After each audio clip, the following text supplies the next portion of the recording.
করার পরও 5টার পরে তারা অটো রিক্সা চালায়, পার্ট টাইম জব করে। আমাদের অনেক বন্ধু আছে যে ঘরে টিউশনি করে।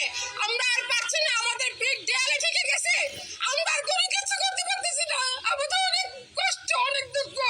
আমাদের কর্মচারী মধ্যবিত্ত পরিবারের, আমাদের তৃতীয় শ্রেণী চতুর্থ শ্রেণী, আমাদের জন্য কেউ নাই। মাননীয় প্রধান উপদেষ্টা, আপনার কাছে বিনীত প্রার্থনা করিতেছি, আমাদেরকে নবম পে স্কেল দিন। অনেকের বেতন ৬০ ধাপে চলে গেছে, তাদের বেতন বাড়ছে না, তাদের ইনক্রিমেন্টও হচ্ছে না। তারা দুঃখের কথা কারো কাছে শেয়ার করতে পারছে না।